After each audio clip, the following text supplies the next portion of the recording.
नमस्कार सर। नमस्कार सर आपसे कुछ बात करना था। बोलिए। वो हमारा बेटा है ना आनंद, वो वापस आ गया है, तो आपसे भेंट करवाना था उसका। जाना आओ ना यहाँ, बता सबको। नमस्ते साहब। सर हमारा नाम आनंद मिश्रा है, हम रमा के पति हैं। और चूंकि सर हमारे बाद इस परिवार में और कोई बचा नहीं है, तो कानूनन हमारे ससुर की सारी संपत्ति पर हमारा हक बनता है। आप तो जानते हैं सर, कानून के हिसाब से जब पत्नी का देहांत हो जाता है तो सब कुछ पति जाना हो जाता है। पत्नी के मायके में कोई है नहीं सर, तो अगर इसको इसका हक मिल जाता सर तो बस। हाँ, बीवी मरी तो गायब हो गए और आज अचानक प्रॉपर्टी का क्लेम करने आ गए। कहाँ गायब थे अब तक?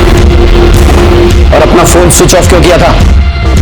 सर रमा के गुजर जाने के बाद हम किसी से मिलना नहीं चाहते थे और न किसी से बात करना चाहते थे, इसीलिए हमने अपना फोन स्विच ऑफ कर दिया था और बिना किसी को कुछ बताए हम पटना चले गए थे अपने दोस्त के पास। एकदम सही बोल रहा है सर, एकदम सही बोल रहा है। अब सर इसको इसका हक मिल जाता तो आप लोगों के अलावा दो और हैं जो अभिजीत सिन्हा की प्रॉपर्टी पे अपना हक जता रहे हैं, प्रकाश और पप्पू, और आप हैं तीसरे। कान खोल के सुन लीजिए, जब तक ये केस सॉल्व नहीं हो जाता किसी को कुछ नहीं मिलने वाला है। और रही बात हक की, तो पहले साबित कीजिए कि शादी हुई भी है या नहीं, वो भी मैरिज सर्टिफिकेट के साथ। जाइए सबूत लेकर आइए, जाइए। नमस्कार। चलो हक की बात करने आ रहे हैं यादव जी। इससे पहले कि मर्डर केस से ज्यादा प्रॉपर्टी क्लेम का केस बने, हमें इसे जल्दी से जल्दी सॉल्व करना होगा। पता लगा रोज एक वारिस हमारा दिमाग खराब करने आ रहा है। देखो ना क्या जमाना आ गया है, जब पूरा परिवार मरा तो कोई कंधा देने वाला नहीं था, और अब देखो रोज एक नया आदमी हिस्सा मांगने आ रहा है। घोर कलयुग है। सर हैंडराइटिंग एक्सपर्ट के हिसाब से पप्पू के लेटर पे अभिजीत की ही साइन है। सर कॉल लोकेशन के मुताबिक राजा 11 जून की सुबह से लेकर 12 जून रात के 11 बजे तक पटना में ही था।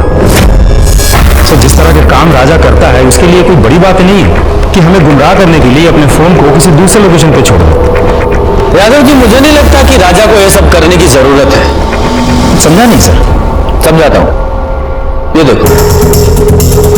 ये राजा अगर शिवम को मारता तो तभी मारता जब इसकी बहन इला प्रेग्नेंट थी। अगर मान भी ले कि राजा ने शिवम को मारा है तो उसके माँ बाप को क्यों मारेगा? और वैसे भी हमने पटना में उसकी एलिबाई चेक किए ना, 11 से 12 जून के बीच वो पटना में ही था। नहीं, ये राजा तो कातिल नहीं हो सकता।